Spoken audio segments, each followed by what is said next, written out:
PI, you're the fake avatar. You're an airbender. You earthbend by moving the earth with air force. You firebend by superheating air and blowing existing fire. You waterbend by doing the same moving earth with air force thing, but with water. You become really good at faking this. High in the mountains, where the roads end and the news of the world arrives only with the changing seasons, there was a village that had waited generations for a savior.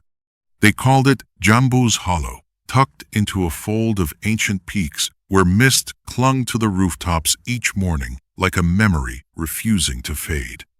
And when a boy walked into their square and lifted a boulder off the ground, with nothing but a flick of his wrist, they believed, at last, that he was the one they'd been waiting for. Earthbending, a boy whispered in disbelief, his eyes wide with wonder. The stranger turned to the dying coals of their fire pit and breathed them back to life, flames licking upward toward the sky. More gasps rippled through the crowd. More wonder spread across every face. Then he walked to the rain barrel by the clay wall, and water rose from it, curling and dancing above his palms like it obeyed his every silent command. The village elder, an old woman with gray braided hair and a jaw carved like a cliff face, fell to her knees before him. The avatar, she wept, her voice trembling with decades of hope. "We've waited so long. But here is the truth that no one in this village could have possibly known. He wasn't bending earth or fire or water at all. Not truly. He was an airbender, gifted, clever, and terrifyingly good at faking it, using nothing but currents of air to move stone, to fan flame, to shape water into something it was never meant to be." That night, as the village settled into sleep, they showed him something they had uncovered while laying the foundation for a new shrine. A stone chamber sealed for untold centuries, hidden just beneath the old foundation stones. Inside, resting on a bed of straw gone to dust, lay a knife, black as a moonless sky, cold as forgotten grief, waiting, it seemed, for someone to finally set it free. He told the villagers he would bless it properly at dawn, exactly as tradition demanded. But the truth was, he had no intention of waiting, even a single night.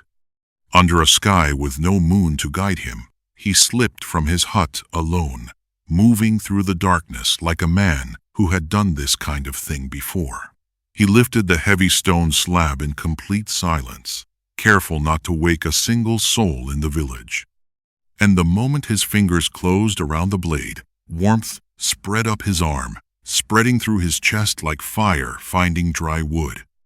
A voice rose inside his mind, not spoken aloud, not heard with his ears, just there, ancient and cold, settling into his thoughts like it had always belonged there.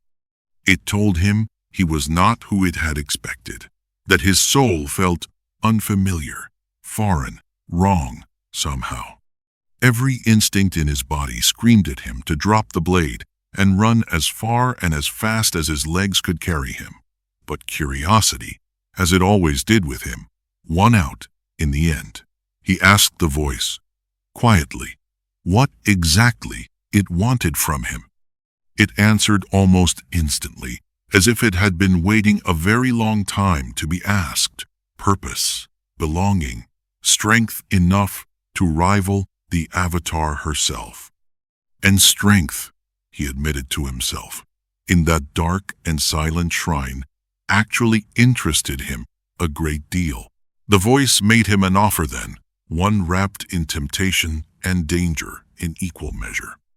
"Strike this blade into the heart of a great and ancient city," it said, and everything he had ever wanted would finally be his. But it warned him too, its tone shifting into something colder. Once that door was opened, it could never ever be closed again. And all it asked for in return was one small favor. Nothing more than that. he knew better than to trust those words. He knew, deep in his bones, that a favor is the most expensive currency in the entire world, because its true price only reveals itself long after you've already spent it, and there's no taking it back. He should have thrown that knife into the nearest ravine and walked away without a single glance behind him. Instead, as dawn broke gently over the mountains, he wrapped the blade in cloth, hid it carefully in his belt, and smiled warmly for the crowd that had gathered to watch him work. He blessed the shrine exactly as he had promised the night before. The villagers wept openly with joy, believing wholeheartedly in the miracle standing before them. The elder pressed her forehead to his feet in gratitude, thanking every spirit she knew for sending him to them. But as he adjusted his pack and prepared to finally leave, she mentioned something in passing that made the blood run cold beneath his skin. Travelers from the Western Pass, she said, had spoken of a child living in a distant city, a real earthbender, they claimed, who dreamed of past lives and spoke openly with the spirits of the forest. He smiled his practiced, wise smile, the one he always wore for strangers who didn't know any better. "Of course I'll deal with the imposter," he said, his voice steady and calm despite everything churning beneath the surface. And so he walked, 3 long days south, climbing through mountain passes where the air grew thin and the sky stretched wide and endless overhead. Higher and higher he climbed, further and further from the lie he had left behind him in that trusting little village.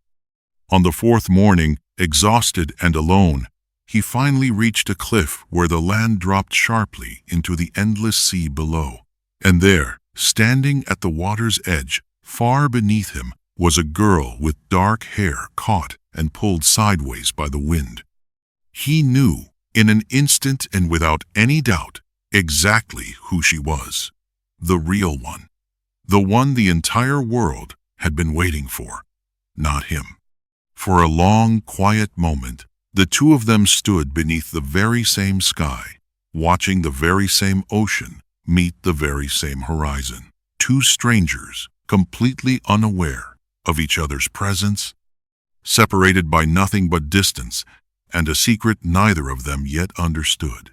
Until, finally, he turned quietly away from the cliff's edge and walked back into the mountains, choosing once again the only path he had ever truly understood.